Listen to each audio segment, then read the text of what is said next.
بنی اسرائیل، ان کے لیے اللہ رب العزت نے جب ان کے پاس کچھ نہیں تھا اور ظالم کے ظلم سے اللہ نے ان کو بچایا، تو ایک وادی کے اندر جہاں کچھ نہیں تھا، نہ مکان، نہ کچھ، نہ کاروبار، نہ کھیتی باڑی، اللہ نے ابر ان کے اوپر لے آیا اللہ، اس لیے کہ چھت نہیں تھا، سایہ ہو گیا، اور من اور سلوہ ان کے لیے اللہ نازل کر رہا تھا۔ وہ یہ کام بھی کر سکتا ہے، لیکن یہ اس کا عام، اس کی سنت نہیں، یہ قانون نہیں ہے، اس کا عام قانون یہ ہے، اس کی سنت یہ ہے کہ محنت کرو اور محنت کر کے اپنے حاجات کو پورا کرو، لیکن محنت بھی کس طریقے سے کہ وہ تقوی کے ساتھ ہو، تقوی شرط ہے۔ یہ دونوں چیزیں، تقوی، توکل علی اللہ، یہ قرآن نے ایک ساتھ چلائی ہے۔ آپ دیکھیں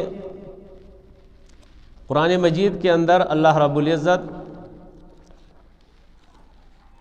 سورۃ طلاق کے اندر آیت نمبر 2 اور 3 کے اندر اللہ بیان فرماتا ہے، وَمَن يَتَّقِ اللَّهَ يَجْعَل لَّهُ مَخْرَجًا، اور جو اللہ کا تقوی اختیار کرے گا، یجعل لہ مخرجا، اللہ رب العزت اس کے لیے مسائل سے نکلنے کی راہ بنا دے گا، وسائل پیدا کر دے گا، آسانیاں پیدا کر دے گا۔ وَيَرْزُقْهُ مِنْ حَيْثُ لَا يَحْتَسِبُ، اور رزق وہاں سے دے گا کہ اس کے گمان میں بھی نہیں ہوگا، اس کے گمان میں بھی نہیں ہوگا، وہاں سے رزق دے گا۔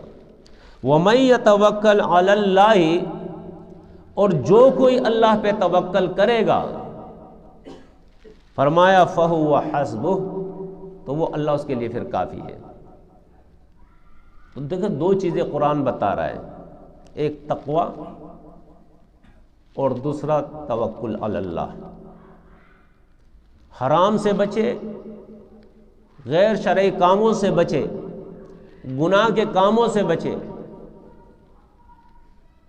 حلال رزق تلاش کرے، حلال طریقوں سے اپنی زندگی کے حاجات کو پورا کرنے کے لیے وسائل جو ہے وہ تلاش کرے،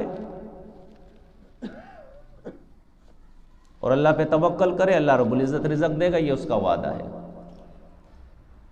رزق میں کوئی کمی نہیں آئے گی، نہ امریکہ کے سامنے کشکول جو ہے پھیلانا پڑے گا، نہ روس کے سامنے اور نہ چائنا کے سامنے۔ کیسا مسلمان ہے آج کا؟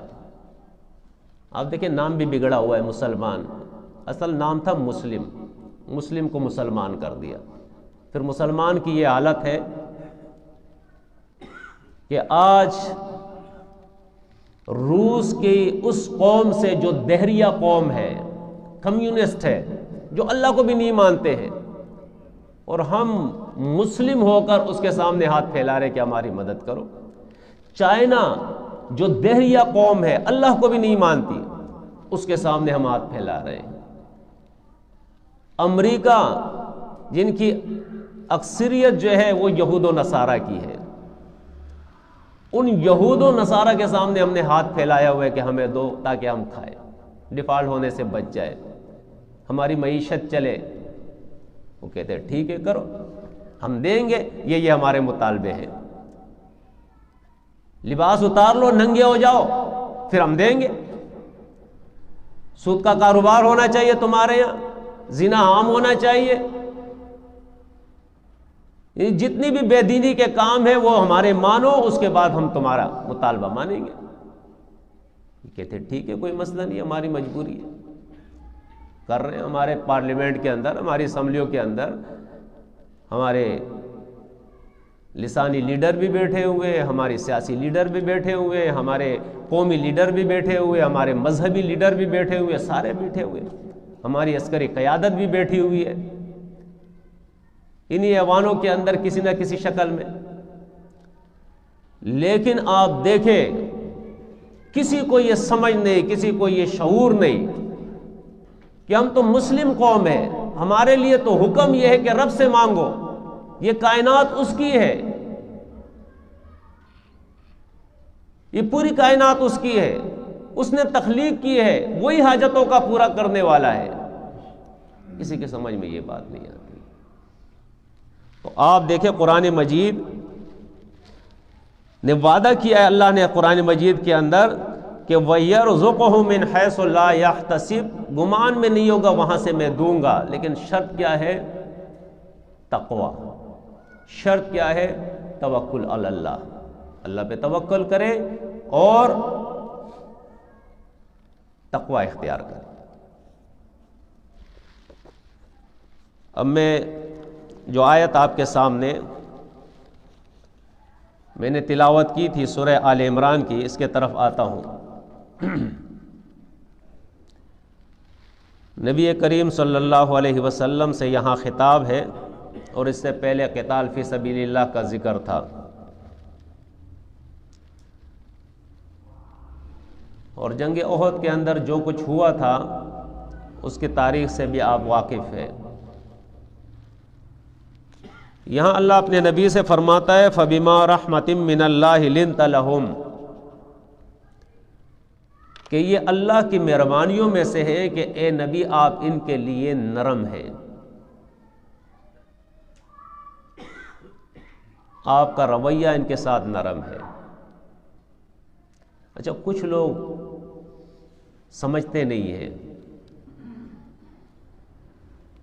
اگر کسی وقت ایسا ہوتا ہے کہ جماعت کا کوئی فرد قرآن اور سنت کے خلاف کوئی کام کرے اور اسے سمجھایا جائے اور وہ نہ سمجھے، تو ایک طریقہ یہ بھی ہوتا ہے کہ اس کے ساتھ سختی کی جائے۔ تو جب سختی کی جاتی ہے تو کہا جاتا ہے یہ ہمارے بڑے جو ہے یہ بد اخلاق ہے، یہ سخت ہے بہت زیادہ، اسلام میں غصہ نہیں ہے۔ بھائی اسلام میں غصہ نہیں ہے، غصہ فرض بھی آپ کو یہ پتہ نہیں ہے۔ اللہ فرماتا ہے اپنے نبی سے یا ایھا النبی جاہد الکفار والمنافقین واغلظ علیہم، منافقین اور کافروں سے آپ جہاد کریں اور ان کے ساتھ آپ غصے والا معاملہ کریں، واغلظ علیہم۔ اب یہ منافقین کون ہوتے ہیں؟ یہ تو جماعت کے اندر ہی ہوتے ہیں۔ منافق کا معنی کیا ہوتا ہے؟ جیسے میں ایک حدیث آپ کو بتاؤں، اللہ کے نبی صلی اللہ علیہ وسلم نے 4 باتیں بتائے اور فرمایا کہ یہ 4 باتیں جس کے اندر ہوگی، کون سی باتیں؟ وعدہ کرتا ہے وعدہ خلافی کرتا ہے، امانت اس کے پاس رکھے تو یہ خیانت کرتا ہے، بات کرتا ہے تو جھوٹ بولتا ہے، اور جب جھگڑا کرتا ہے تو گالیاں دیتا ہے۔ یہ 4 جس کے اندر ہوگی یہ خصلتیں، یہ منافق بھی ہے اور خالصاً یہ خالص منافق ہے۔ اب اللہ کے نبی فرماتا ہے یہ 4 باتیں جس کے اندر وہ پکا منافق ہے، مکمل منافق ہے، خالص منافق ہے، اور جس کے اندر 120 خرابیاں اس طرح کی ہو تو وہ کیا ہے؟ اب اس پہ غصہ نہ کیا جائے، وہ قرآن اور سنت کے ساتھ مذاق کرے، اس پہ غصہ نہ کیا جائے، وہ مومن ہے۔ یہ اسلام کو نہ سمجھنا ہے۔ بہرحال میں اپنے موضوع کی طرف آتا ہوں۔ اللہ فرماتا ہے کہ یہ اللہ کی رحمتوں میں سے ہے کہ اے نبی آپ ان کے لیے لِنْتَ لَهُمْ نرم ہے۔ آگے اللہ فرماتا ہے وَلَوْ كُنْتَ فَظًّا غَلِيظَ الْقَلْبِ، اگر آپ کی زبان سخت ہوتی، آپ کا دل سخت ہوتا، لَانْفَضُّوا مِنْ حَوْلِكَ، تو آپ کے گرد جو یہ صحابہ جمع ہے یہ منتشر ہو جاتے۔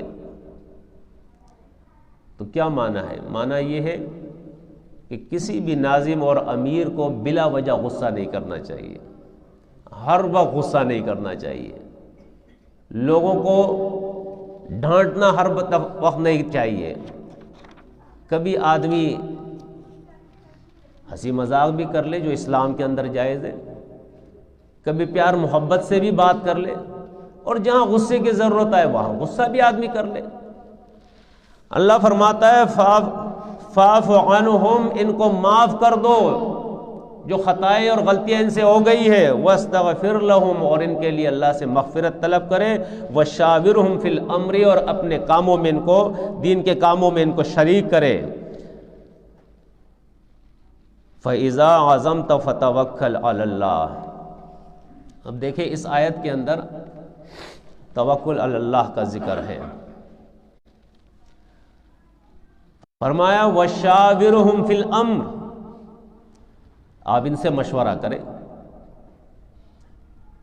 نبی کریم صلی اللہ علیہ وسلم اپنے اصحاب سے مشورہ کرتے تھے، اور حدیث میں آتا ہے کہ آپ سب سے زیادہ مشورہ ابو بکر صدیق اور عمر رضی اللہ عنہ، مجھے کرنا ہے۔ فرمایا فتوکل علی اللہ، تو پھر اللہ پر اعتماد اور بھروسہ کرے، وہ کام کر جائے۔ پھر وہ جو شروع میں نے حدیث نمبر 2 بیان کی تھی آپ کے سامنے، دوسرے نمبر پر، یہ وہی مفہوم ہے کہ یہ نہیں ہونا چاہیے کہ آپ ایک کام کر رہے ہو قرآن اور سنت کے مطابق، آپ نے اللہ کی کتاب بھی دیکھ لی، نبی کا طریقہ بھی دیکھ لیا، اس کے بعد آپ نے اپنے چیدہ ساتھیوں سے مشورہ بھی کر لیا، خود بھی آپ کا دل جو ہے اس پہ ٹک گیا کہ یہ کام اس طرح مجھے کرنا چاہیے۔ اب کرتے ہوئے یا کرنے کے بعد آپ تذبذب کا شکار ہے کہ پتہ نہیں کیا ہوگا کیا ہوگا کیا ہوگا، اب یہ توکل علی اللہ نہیں ہے۔ اب آپ کو چاہیے کہ اس کا نتیجہ اللہ کے پر چھوڑ دیں آپ۔ اب اللہ رب العزت جو کرے گا وہ بہتر ہوگا، یہ قانون ہے اللہ رب العزت کا۔ کبھی آپ اپنے مقصد میں کامیاب ہو جائیں گے، کبھی ناکام ہو جائیں گے۔ جنگ احد کے لیے گئے، آپ نے مشورہ کیا، ایک حدیث بھی میں آپ کو سنا دوں۔ نبی کریم صلی اللہ علیہ وسلم نے فرمایا من سعادت ابن آدم رضاہ بما قضى اللہ لہ، ومن شقاوت ابن آدم ترکہ استخارۃ اللہ، ومن شقاوت ابن آدم سخطہ بما قضى اللہ۔ یہ ترمذی کی روایت ہے، آپ صلی اللہ علیہ وسلم نے فرمایا کہ انسان کی خوش نصیبی اور سعادت یہ ہے کہ اللہ کے فیصلے پہ وہ راضی ہو جائے، کتنا بڑا نقصان کیوں نہ ہو اس پہ وہ راضی ہو جائے، اور کتنا بڑا فائدہ کیوں نہ ہو اس پہ راضی ہو جائے، اللہ کا شکر ادا کرے۔ اور انسان کی بدبختی یہ ہے، کیا بدبختی ہے؟ ترکہ استخارۃ اللہ، کہ وہ کام کرنے سے پہلے اللہ سے مانگے۔ یہ ہم اپنا اصول بنائے کہ جو بھی کام کرے، دین کا ہو یا دنیا کا ہو، قرآن اور سنت کو دیکھ کے کرے کہ اس کے خلاف نہ ہو، 1، باہم مشورہ کرے، 2، اللہ سے دعا کرے، 3۔ یہ وہ اصول ہے جو قرآن اور سنت نے ہمیں سکھائے ہیں، اور اس کے بعد توکل علی اللہ کرے کہ اب اللہ رب العزت جو کرے گا وہ ہمارے لیے بہتر ہوگا۔ اور فرمایا انسان کی بدبختی اور کم نصیبی یہ ہے کہ یہ اللہ کے فیصلوں پہ غصہ ہو جاتا ہے، ناراض ہو جاتا ہے، اللہ نے جو کچھ کیا اس پہ یہ ناراض ہو جاتا ہے۔ یعنی کہنے پہ میں اور آپ ہم سب اس بات کے قائل ہیں کہ درخت کا پتا بھی زمین پہ نہیں گرتا بغیر اللہ کے حکم کے۔ یعنی یا تو ہم اتنے مضبوط ہیں اپنے ایمان کے اندر کہ درخت کا پتا بھی اللہ کی مرضی اور اس کے اذن کے بغیر نہیں گرتا ہے، یہ ساری چیزیں اس کے کنٹرول میں ہے۔ اور کبھی ایسا ہوتا ہے کہ کوئی تھوڑا سا نقصان ہو گیا تو ہم پاگل ہو جاتے ہیں پھر کہ یہ کیوں ہوا، کیسے ہوا، کہاں غلطی ہوئی۔ یعنی یہاں تک آپ دیکھیں کہ ہماری لا علمی قرآن اور سنت سے اتنی ہے کہ اگر کوئی کسی کی میت ہو جائے، مر جائے نا، تو اس کے لیے بھی ہم کہتے ہیں اگر ہم ایسا کرتے تو نہ مرتا، ایسا کرتے تو نہ مرتا۔ حالانکہ اللہ فرماتا ہے اپنے کتاب مجید کے اندر ما کان لنفس ان تموت الا باذن اللہ، کوئی بھی نہیں مرتا مگر وہ اللہ کے حکم سے مرتا ہے، اور اس کے لیے وَكُلُّ شَيْءٍ أَجَلٌ مُّسَمًّى، ہر چیز کے لیے، ہر کسی کے لیے وقت مقرر ہے۔ اور قرآن کہتا ہے لا يستاخرون الساعة ولا يستقدمون، ایک گھڑی وہ آگے پیچھے نہیں ہو سکتا ہے اس وقت مقرر سے، لیکن اس کے لیے بھی ہم کہتے ہیں کہ ایسا کرتے تو یہ نہ ہوتا۔ تو یہ کیا چیز ہے؟ یہ ہماری قرآن اور سنت سے دوری ہے، لا علمی ہے۔ قرآن اور سنت کو ہم نہیں سمجھتے ہیں۔ آگے دیکھیں اللہ کیا فرماتا ہے، ان اللہ یحب المتوکلین، بے شک اللہ رب العزت جو ہے وہ متوکلین سے محبت کرتا ہے۔ جو لوگ اللہ پہ توکل کرتے ہیں ایسے لوگوں سے اللہ محبت کرتا ہے۔ لیکن توکل اس کو ہم سمجھیں، توکل صرف زبان سے، کیونکہ ہم تو سارے زبان والے مسلمان ہیں نہ اقرار کو دل میں اتارتے ہیں اور نہ اس کو پھر اپنے جسم سے ثابت کرتے ہیں، اپنے اعضاء سے ثابت کرتے ہیں۔ تو اسی طرح توکل علی اللہ کو بھی ہم زبانی کلامی بس مانتے ہیں، بس اللہ پہ میرا بھروسہ ہے جی، اللہ پہ توکل ہے میرا۔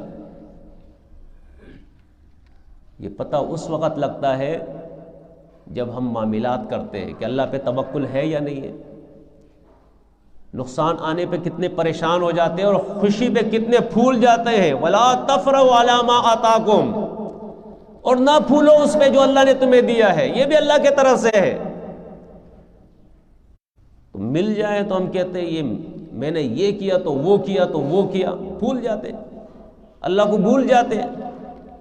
اور تکلیف آتی ہے تو ایک دوسرے پہ ڈالتے ہیں، اس وقت بھی اللہ کو بھول جاتے ہیں کہ بھائی اللہ کی طرف سے آزمائش ہے، اس میں بہتری ہوگی۔ کیوں؟ قرآن مجید کہتا ہے کہ تمہیں نہیں معلوم، کبھی ایسا ہوتا ہے کہ کوئی چیز اس میں تمہارے لیے بہتری ہوتی ہے،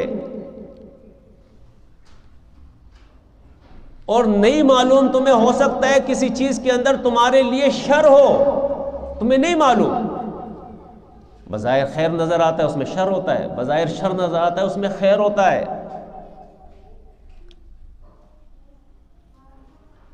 تو ایک مسلم، ایک مومن، وہ جائز طریقے سے اسباب کو استعمال کرتا ہے، اور اسباب کو استعمال کرنے کے ساتھ ساتھ ان اصولوں کو اپناتا ہے۔ یعنی اس سے پہلے جس کو ہم سب کہتے ہیں استخارہ۔ استخارہ کیا ہے؟ استخارہ کہتے ہیں اللہ رب العزت سے خیر کی دعا۔ ہمارے ہاں تو استخارہ بھی بدل گیا ہے جی، آج کل ٹیلی فون پہ بھی استخارہ ہوتا ہے۔ وہ کیا استخارہ ہے جی؟ آپ 2 رکعت نفل پڑھیں گے، اس کے بعد یہ دعا کریں گے، پھر آپ دائیں کروٹ سو جائیں گے، پھر خواب میں آئے گا آپ کو کہ آپ کو کرنا ہے یا کرنا نہیں۔ یہ کون سا استخارہ ہے بھائی؟ کس حدیث کے اندر یہ آیا استخارہ؟ یہ تو کسی پیر صاحب کا بنایا ہوا استخارہ ہوگا، کسی مولوی کا بنایا ہوا استخارہ ہوگا، یہ نبی کا نہیں ہے۔ استخارہ کے معنی ہوتے ہیں خیر کی دعا۔ جو بھی کام کرے اس سے پہلے اللہ سے خیر کی دعا کرے، اس کے لیے مشورہ کرے۔ جتنے بھی لوگ آپ کے پاس موجود ہو، سمجھدار لوگ موجود ہو، مشورہ کریں، اور اس کے قرآن اور سنت کے کسوٹی پہ اس کو جو ہے پرکھے کہ یہ چیز جائز ہے یا ناجائز۔ اگر جائز ہے آپ کریں، اس میں پھر آپ کے لیے فائدہ ہو یا نقصان ہو، اللہ کی طرف سے انا للہ و انا الیہ راجعون کہہ دے، اگر کوئی تکلیف آئے، پریشانی آ جائے۔ اور اگر اس میں فائدہ ہو جائے تو الحمدللہ کا یہ اللہ کا احسان ہے۔